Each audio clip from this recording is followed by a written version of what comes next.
I went to college 3,000 miles away from home with the hopes of becoming a doctor. There was homesickness, social anxiety, and too many late nights spent studying. One afternoon, I was meeting with my college advisor, and she asked, "How are you?" And I gave the typical, "Good," and you response, and she said, "No. How are you doing, really?" And she actually wanted to know. She gave me a space to share what I was feeling and what I was struggling with. She carefully listened and offered advice. This wasn't just a question she casually asked. It was a deeply embedded philosophy about caring for her students and supporting them in their areas of need. Throughout my college career, she spoke up when she was concerned about me. She challenged me to do better when she knew that I could. She celebrated my wins, and she helped me through my hardest days. Because of the impact it had on my life, "How are you doing, really?" has been my driving motivation in all the work I've done with students. I always want my students to know that I care about them, that I'm invested in their future, and that I will do whatever I can to support them. I did follow in my advisor's footsteps in my first career in higher education. It's a whole other story of how I went from being working with college students to working with middle schoolers. But 4 years ago, I became a middle school science teacher. And whew, middle school. Middle school is a time of great transition and change, navigating greater independence and responsibility, figuring out social dynamics just so they can shift again. So many hormones and so many emotions.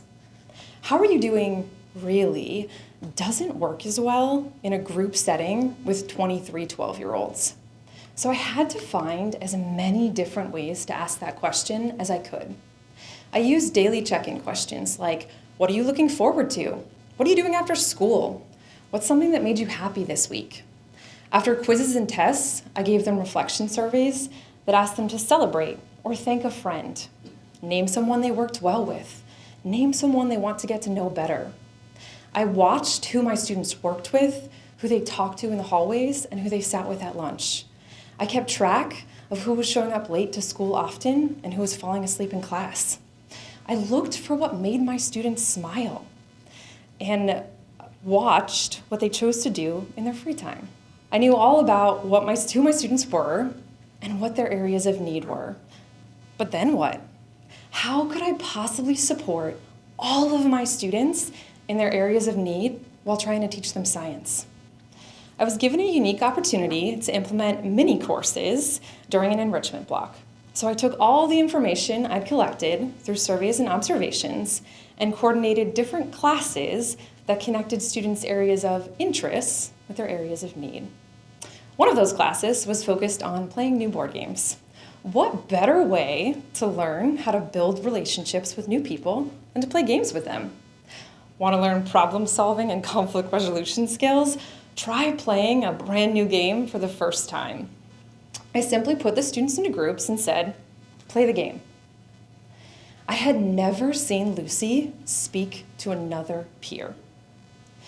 The first class, she quietly watched. By the 5th class, she was fully engaged and even joking with her peers.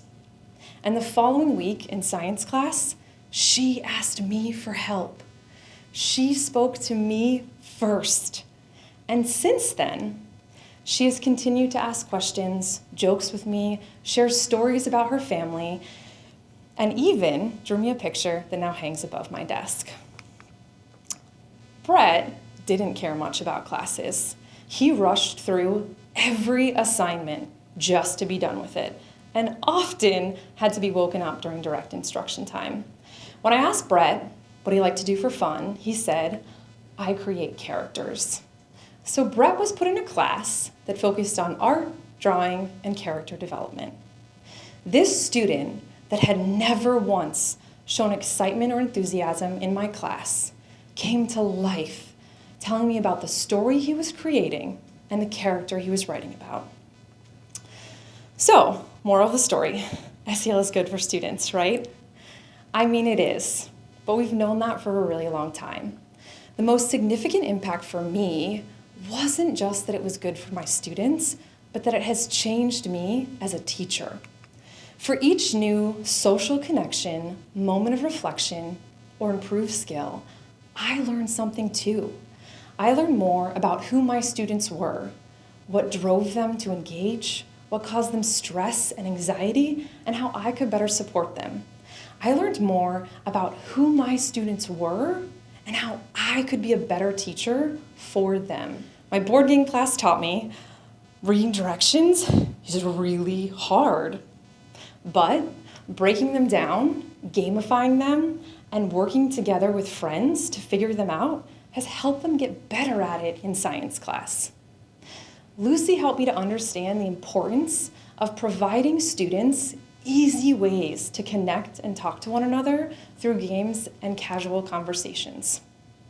Now, not every student, unfortunately, is going to love every assignment, but by incorporating more of their interests into my projects and assignments, I've been able to see so much more of their excitement.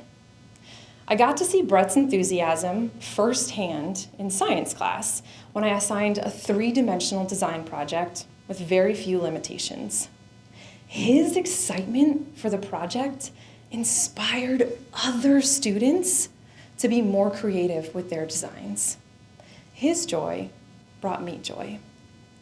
Learning about my students' interests and needs and adapting my teaching to include and address them has turned my classroom into a community. How are you doing really has always been about reflection, but I realized that it's not just about my students and their responses. It's still about me. How am I doing really to help my students grow and develop?